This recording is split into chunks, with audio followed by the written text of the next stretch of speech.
Who remembers when Kendrick Lamar said, I would never live my life on a computer. because I definitely do. But what happens when an entire generation does? When the real world is replaced by the digital? And more importantly, what does that mean for nature? For millions of years, humans have been deeply connected to nature. It was our home, our teacher, our survival. But now, the average person spends over 7 hours staring at a screen per day. I dare you to go look at your screen time right now and tell me what it is in the comments below, because it's probably somewhere close to 7. Some studies show that children today are better at identifying Pokémon characters than they are animals in their own backyard. Hey, I love a little Pokémon Go here and there, but guys, really? The more we immerse ourselves in artificial worlds, the more disconnected we become from the planet that keeps us alive. Here's something that people aren't talking enough about. What happens to animals when we destroy their homes? We keep expanding, building, and consuming, pushing wildlife out of their natural habitats. And guess who moves in? Animals that can adapt.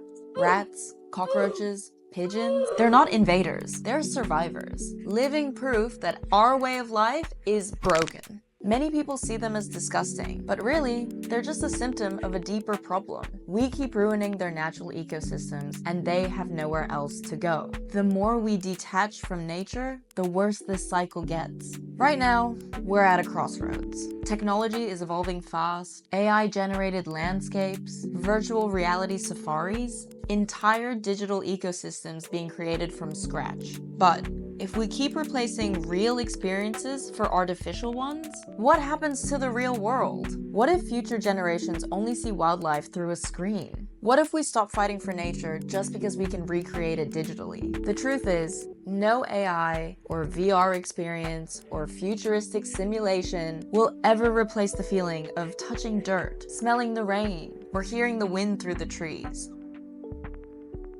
This isn't a new idea. I don't know if you guys remember this movie, but I love the movie The Lorax. For those of you who aren't familiar with The Lorax, let me give you a quick synopsis. 12-year-old Ted, played by Zac Efron, lives in a place virtually devoid of nature. No flowers or trees grow in the town of Thneedville.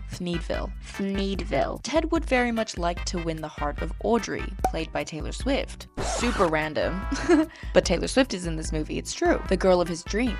But to do this, he must find that which he most desires, a truffula tree. I don't know if I'm saying that right, sorry. To get it, Ted delves into the story of the Lorax, played by none other than Danny DeVito, once the gruff guardian of the forest, and the Onceler, played by Ed Helms, who let greed overtake his respect for nature. Okay, back to it. I think it's got such a good message about reconnecting to nature, and if you guys haven't seen it, please watch it, even if you're an adult, because it really is a great movie. But in the story, Dr. Seuss imagined a world where nature was completely demolished, leaving only artificial replacements. The people in that world didn't even realize what they had lost until it was too late. Sound familiar? We are living in that moment right now. But here's the good news, it's not too late. Unlike the world of the Lorax, we still have real forests, real oceans, real wildlife to actually protect. The warning in that movie was crystal clear. Unless someone like you cares a whole awful lot, nothing is going to get better. It's not.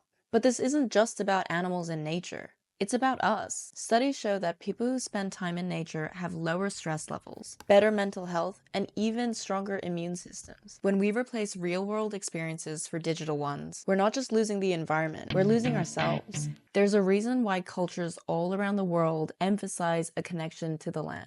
Being in nature isn't just relaxing, it's a core part of human well-being. If we let it slip away, the consequences won't just be environmental, they'll be personal. But in saying that, it's not all bad. The same technology that's pulling us away from nature can also help us protect it. AI is already being used to track endangered species, prevent poaching, and even restore ecosystems. The real issue isn't technology itself, it's how we choose to use it. Imagine if we used AI not to escape the real world, but to save it. I personally think that's a future worth fighting for. We're at a moment in time where action is more important than ever. But if the next generation is raised on digital experiences, will they still feel the urgency to protect nature and wildlife? This is what some scientists are calling ecoapathy, where people acknowledge that nature is important, but because they're not interacting with it, they don't feel emotionally invested enough to act upon it. It's so much easier to post a tweet or an Instagram post about climate change than it is to actually change your habits. If all we know is a digital replica of nature, will we even miss the real one when it's gone?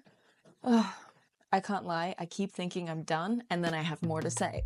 Here's another conversation that I think really needs to be spoken about. While we're busy losing touch with nature, billionaires like Elon Musk are focused on leaving Earth altogether. SpaceX, Blue Origin, and other companies are pouring billions of dollars into colonizing Mars, building rocket tourism programs, and even designing space hotels for the ultra-rich. That's right, companies are actively developing luxury hotels in orbit while Earth faces deforestation, climate change, and mass extinctions. Elon Musk has been saying we need a plan B in case Earth becomes uninhabitable.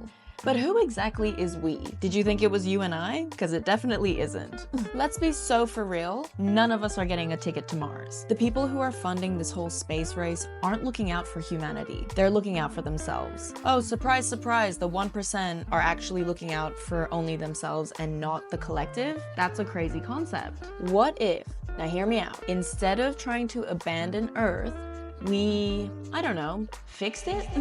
Imagine if those billions of dollars were invested into reforestation, clean energy, and conservation, instead of trying to fund these escape pods for the 1%. And for people arguing that this is a great thing for humanity, you have to be so delulu to think that you're actually gonna make it to those pods. I'm all for new tech and science, don't get me wrong, but investing this much money, emitting that many CO2 emissions? Guys, that's crazy. What's happening right now is crazy, and I hope you guys can kind of see that. The reality is, we don't need a new planet. We just need to save the one we already have. I apologize for the bad quality. I forgot to bring my camera, but I just thought of something that perfectly encapsulates what I'm trying to say here. Who remembers the song As Long As You Love Me? Justin Bieber, Big Sean, 2012. Banger. Such a good song, okay? Such a good song. But the reason I'm bringing it up is not because it's an amazing song, which it is. There's this one line that Big Sean says, and I feel like that applies very well here. But the grass ain't always greener on the other side. It's green where you water it. Okay, so in the same breath, the grass isn't greener on Mars because it's new and it's exciting and it's like the new hot topic, right? It's green where you water it, being Earth. Wherever you put your time and energy and care into, that's where you're gonna see success. And I know this song is about relationships or whatever, but I think it applies pretty well in this context. Anyway, sorry for jumping in again. Back to it. So, what can we do? It starts with something simple. Step outside and touch grass. Literally, nature doesn't need us to save it. We need nature to save ourselves. Because if we don't change now, we might wake up one day and realize we've lost the real world for good. So as K-Dot says, I will never live my life on a computer. And neither should you. Thanks for watching. I'll see you guys in the next one. Bye! Ayy, I got the recipe, never gonna let any op get the best of me. Thought it was distance, but haters is next to me.